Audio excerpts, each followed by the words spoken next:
A millionaire suspected that something was wrong with his twin daughters. He installed hidden cameras in the house to observe their routine. 2 days later, he saw an unforgettable scene and immediately called the police without hesitation. Rain pattered against the windows of the Lawson mansion in Seattle's affluent Medina neighborhood, echoing the emptiness that had settled inside. Robert Lawson, a tech mogul whose software security company had made him a fortune, stood at the panoramic window of his study, staring at Lake Washington. The city skyline glimmered in the distance, but the beauty was lost on him. It had been 18 months since Grace's unexpected departure, yet the mansion still felt like a mausoleum of memories. Down the hall, 8-year-old twin daughters Lily and Emma sat in their shared playroom, surrounded by untouched toys and gadgets. Despite having everything money could buy, their small shoulders carried a weight no child should bear. The once inseparable pair had grown quiet, their laughter a distant memory in the corridors of their lavish home. "Daddy's busy again," Lily whispered, arranging her dolls in a perfect line. Emma nodded, her fingers tracing the cover of a storybook their mother used to read to them. "He's always busy now." Robert buried himself in acquisition deals and product launches, convinced that financial security would eventually heal their wounds. His executive assistant managed his calendar with precision, leaving just enough time for brief goodnight kisses and weekend brunches that often got rescheduled. He'd convinced himself this was temporary, that once the new security platform launched, he'd have more time. There was always a next project, a next milestone that would finally give him permission to slow down. The housekeeper, Mrs. Peterson, was the only steady presence in the twins' lives, but even her warm smiles couldn't replace what they'd lost. She noticed how the girls had started to retreat into themselves, creating a world of whispers and secret languages only they understood. "Mr. Lawson," she said one evening, as Robert returned home past the girls' bedtime, "those children need more than toys and tutors. They need you." Robert's jaw tightened. "I'm doing everything I can, Margaret. Everything I know how to do." But the truth crawled under his skin at night. He was failing them. In the boardroom, he made decisions with unwavering confidence. At home, he felt like an imposter, terrified of making mistakes with the two small people who mattered most. The invitation to the tech industry charity gala came as a welcome distraction. Robert hadn't attended social events since Grace's passing, but his PR team insisted it would be good for the company image. What he didn't expect was to find Vanessa Mitchell there, Grace's college roommate and bridesmaid at their wedding. "Robert," she said, approaching him with genuine warmth, "it's been too long." Vanessa looked elegant in her navy gown, her blonde hair swept into a sophisticated updo. As the education director at Seattle Children's Museum, she had the calm demeanor of someone who understood children. More importantly, she had known Grace. "How are the girls?" she asked over champagne. "I've thought about them so often." For the first time in months, Robert found himself talking openly about his daughters, about their nightmares, their silence, the way they seemed to be slipping away from him. Vanessa listened without judgment, occasionally offering insights that made him wonder why he hadn't thought of them himself. "They need stability, Robert. Consistency, and connections to Grace's memory, not erasure." The evening ended with an impulsive invitation. "Would you like to come for dinner sometime? The girls would probably love to see you. They always did." Vanessa's visits became regular over the following weeks. She brought children's books about grief, baked Grace's famous snickerdoodle cookies from a recipe she remembered, and most miraculously made the twins smile. She knew which twin was which, without hesitation, remembered their preferences, and spoke about Grace naturally, keeping her memory alive rather than shrouded in painful silence. One rainy afternoon, as Robert watched Vanessa helping the girls with art projects at the kitchen island, something shifted inside him. The house felt warmer, lighter. For the first time since losing Grace, he could imagine a path forward. "You've brought life back to this house," he told Vanessa later, after the girls had gone to bed. "I don't know how to thank you." Vanessa's eyes softened. "They're wonderful girls, Robert. They just need someone to see them, really see them." That night, as thunder rumbled across Seattle's skyline, Robert made a decision. He would stop running from the emptiness. He would rebuild their family. And Vanessa, with her gentle understanding and connection to Grace, seemed like the perfect foundation for that new beginning. What he couldn't see, as lightning briefly illuminated the night sky, was the calculated assessment in Vanessa's eyes as she looked around the mansion. The almost imperceptible tightening of her smile as she imagined making this place, and these people, her own. The wedding was small and tasteful, held in the garden of the Lawson estate as summer painted the Seattle landscape in vibrant greens. Emma and Lily wore matching blue dresses, scattering rose petals with solemn concentration. Robert had never expected to marry again, but as he watched Vanessa walk toward him, he felt something close to hope, a sensation nearly forgotten. "We're doing the right thing," he whispered to himself. For the girls. The twins' initial response to Vanessa moving in permanently seemed promising. They showed her their favorite hiding spots in the sprawling house, cautiously accepted her help with homework, and even giggled at her breakfast pancake art. Robert, watching these interactions from the periphery, felt the weight on his shoulders lighten. He increased his hours at the office, confident that home was finally stabilizing. "I think we should establish some routines," Vanessa suggested one evening, her voice measured as she poured him a glass of wine in his study. "Children thrive on structure, especially after trauma." Robert nodded, grateful for her expertise. "Whatever you think is best. I trust your judgment with them. And maybe we should redecorate a bit," she added, fingers trailing along the bookshelves where Grace's photography books still sat. "Create a fresh start for all of us." The changes came gradually, almost imperceptibly at first. Vanessa reorganized the girls' playroom, donating toys they never used anyway. She implemented a chore system that seemed reasonable, making beds, organizing schoolwork, setting the table for dinner. She scheduled their days with precision: piano lessons, tutoring, reading time, limited play periods. "We're building good habits," she explained to Robert when he questioned the rigidity. "Think of it as investing in their future."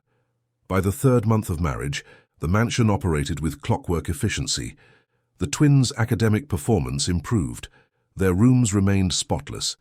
Guests commented on how well-behaved they were, sitting quietly during dinner parties, speaking only when spoken to. Robert attributed this transformation to Vanessa's natural gift with children and his own decision to give their family a second chance. What he didn't see were the moments happening beyond his view. He didn't see Vanessa making Lily redo her homework 6 times for minor penmanship flaws, while Emma watched in silent dread. He didn't see the girls' favorite books about adventurous, messy children disappearing from their shelves, replaced by stories of proper young ladies. He didn't see Vanessa, accidentally, breaking the ceramic figurines Grace had collected for the twins, then blaming careless housekeeping. He didn't hear Vanessa's whispered critiques when she brushed Emma's hair. "Your sister's homework was much neater today. I wonder why you can't focus like she does." Or her comments to Lily. "Emma didn't need help with her piano piece. Maybe you just aren't trying hard enough."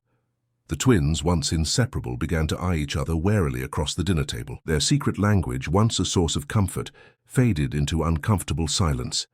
As summer turned to fall, a deeper change took root in the Lawson household.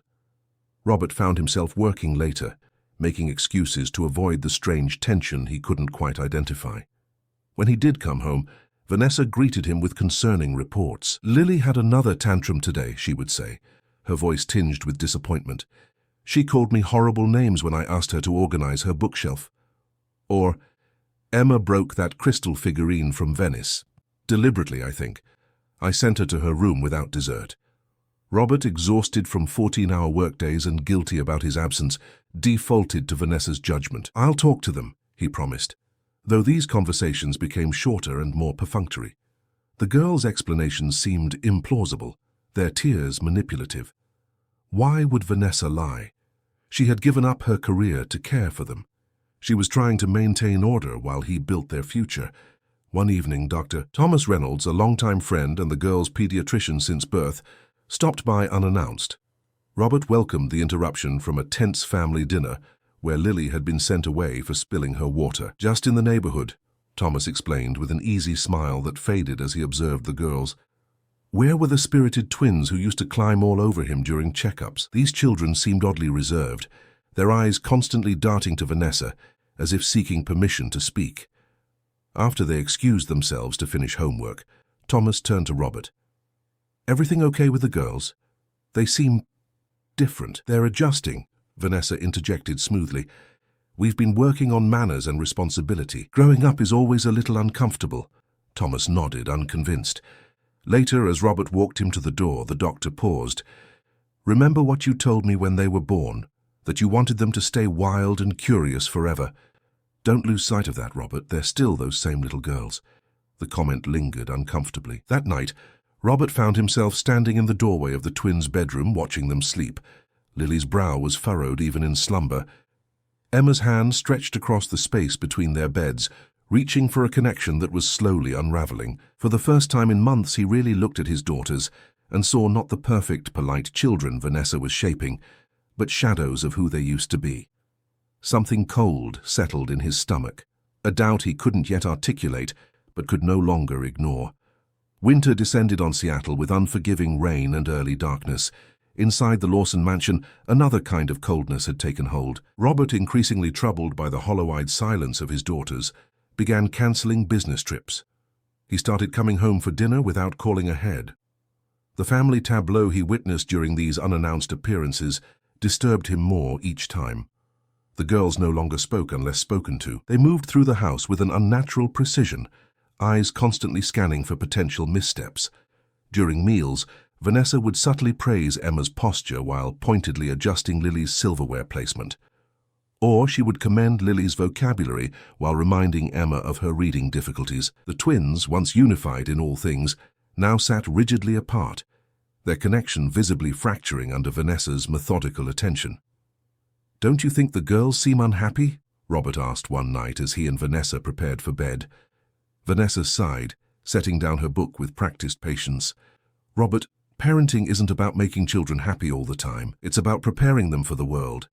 Grace indulged them too much. That's why this transition has been challenging."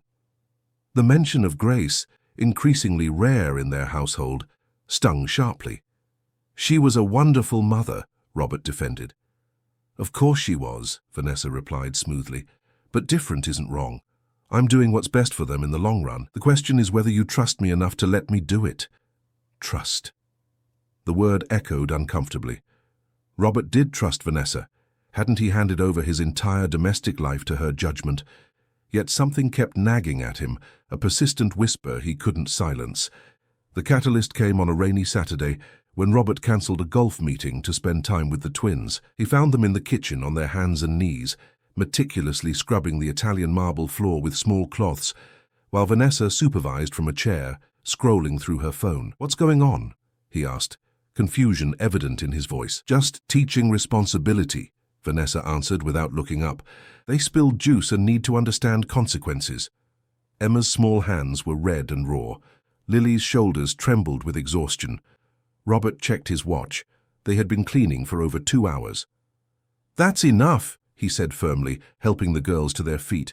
"Accidents happen. Go play. I'll finish this." The look of pure shock on his daughters' faces shattered something inside him. They glanced at Vanessa, uncertain, before quietly retreating upstairs. "You undermined me," Vanessa said later, her voice dangerously calm. "We need to present a united front." "Not like this," Robert replied, the doubts he'd been suppressing now impossible to ignore. "This isn't discipline, Vanessa. This is something else." That night he couldn't sleep. Memories of Grace kept surfacing. How she'd laughed when the twins made messes. How she'd turned spills into science experiments and tears into storytelling opportunities.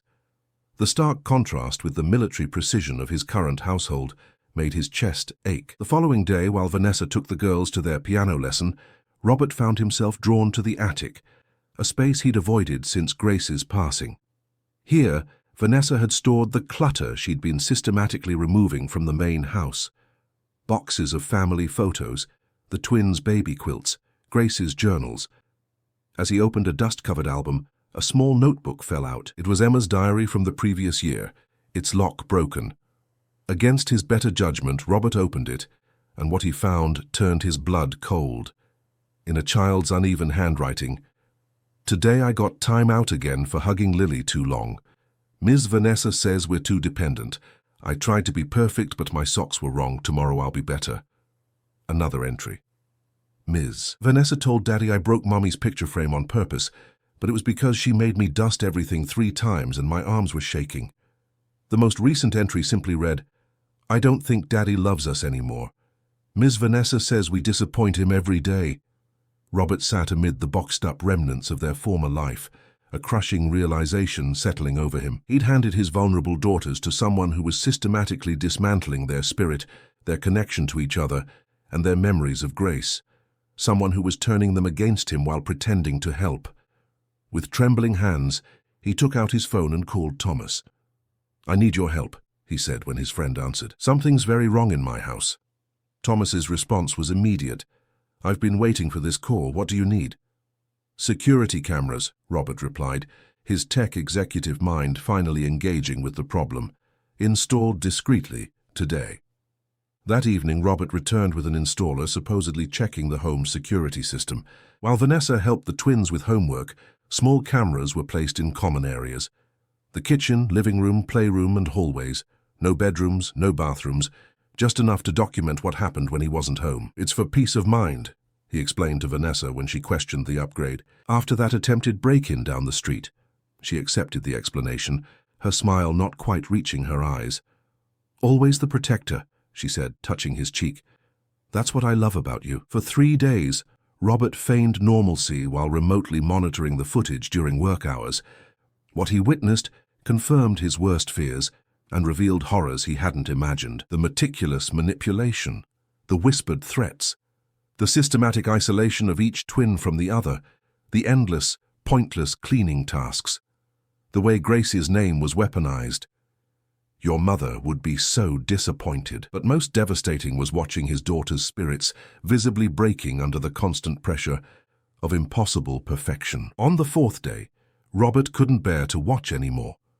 With Thomas's support, he consulted a family therapist specializing in emotional abuse and a lawyer to understand his options.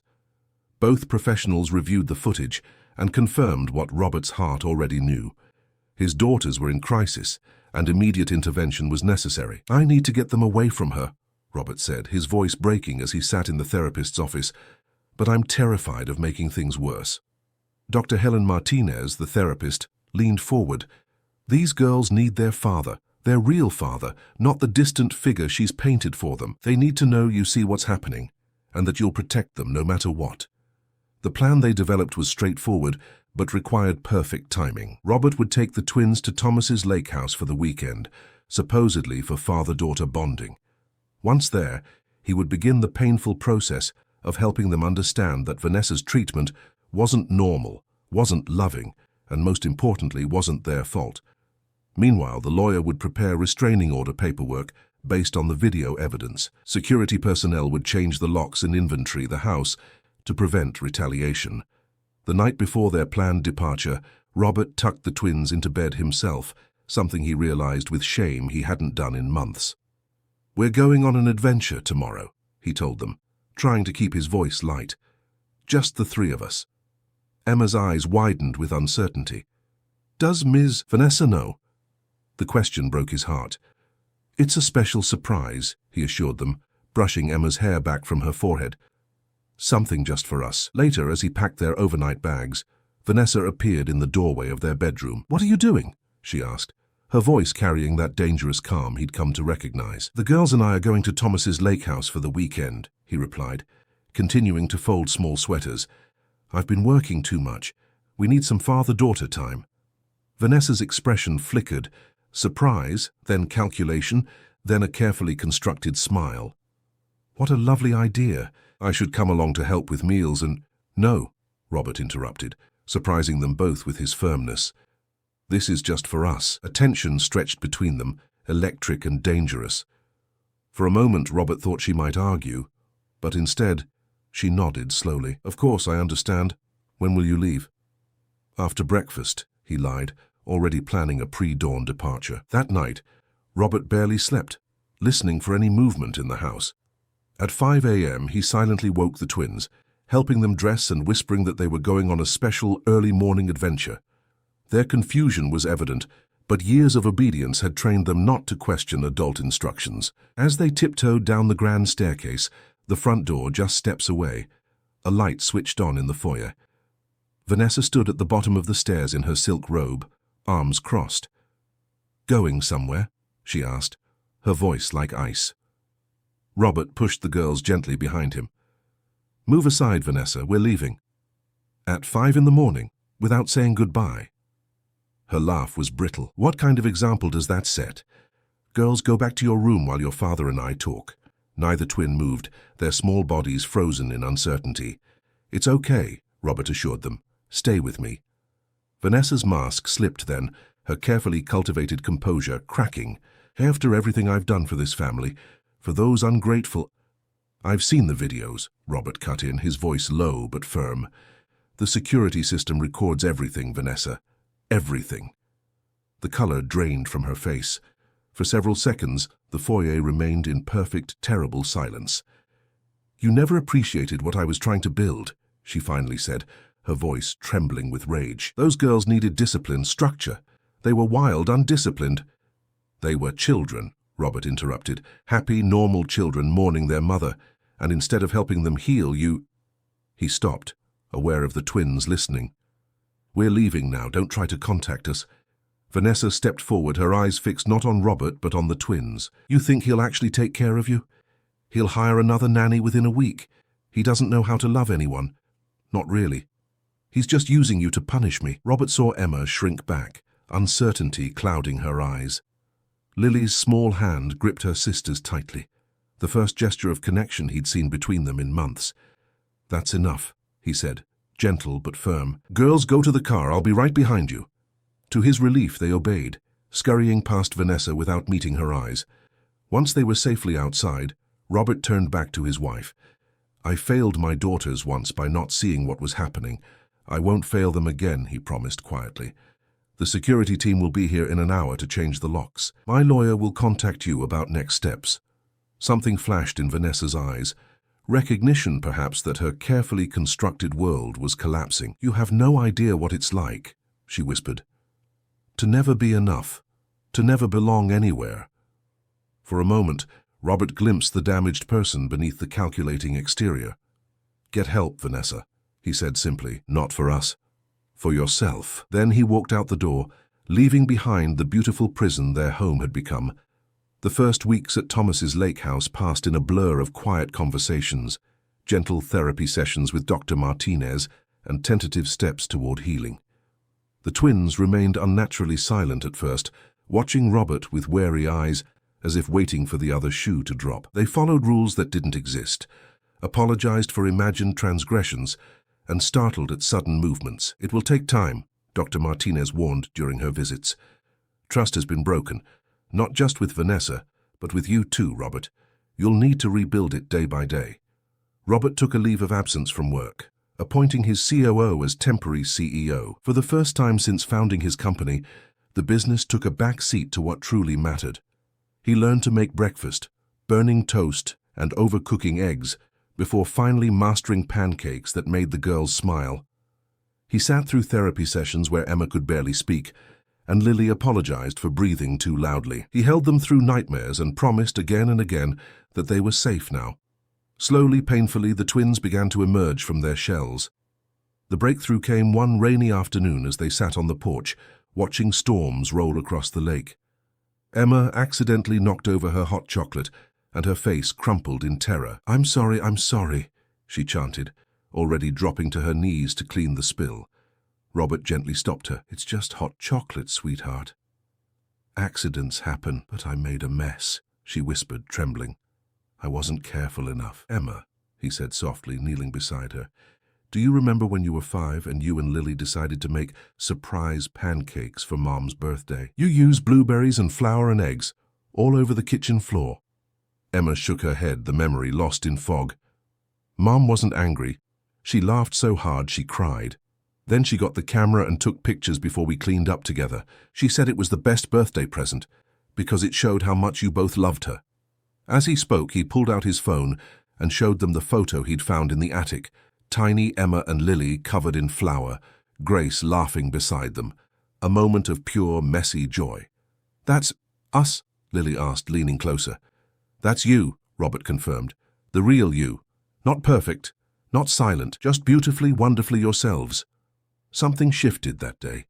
The twins began asking questions about Grace, tentatively at first, then with growing curiosity. Robert hung photos of her throughout the lake house. He told stories at bedtime about their mother's adventurous spirit, her terrible singing voice, her boundless love for them. He pulled out old videos where Grace danced with toddler twins in the living room, all three laughing wildly. "She looks like me," Emma whispered one night, touching the screen where Grace's smile matched her own. "She does," Robert agreed. "And Lily has her determination. You both have pieces of her that will never go away." As winter turned to spring, legal proceedings moved forward. The divorce was finalized. In therapy, they learned that Vanessa's behavior stemmed from her own traumatic childhood in foster care, where perfection had been her only protection. Understanding didn't excuse her actions, but it helped the twins process what had happened without internalizing blame. When Dr. Martinez suggested they might be ready to return home, Robert hesitated. The mansion held too many painful memories now. Instead, he found a warm, modest house near a good school in Madison Park, large enough for comfort but small enough to feel like a true home. The day they moved in, he let the twins choose their own room colors. Emma picked sky blue, Lily chose sunshine yellow. They decided to share a room even though the house had enough bedrooms for separate spaces. Their twin beds sat side by side, no longer divided by the invisible barrier Vanessa had created. One evening, as summer painted the sky in brilliant oranges over Lake Washington, Robert heard something he'd almost forgotten. Laughter. Real, unrestrained giggles from the backyard. He found the twins running through the sprinkler, clothes soaked, hair plastered to their foreheads. "Daddy, come play," Lily called, her voice strong and clear. As water soaked through his expensive shirt and designer shoes, Robert felt a final weight lift. They weren't the same family they had been before Grace's passing. They never would be.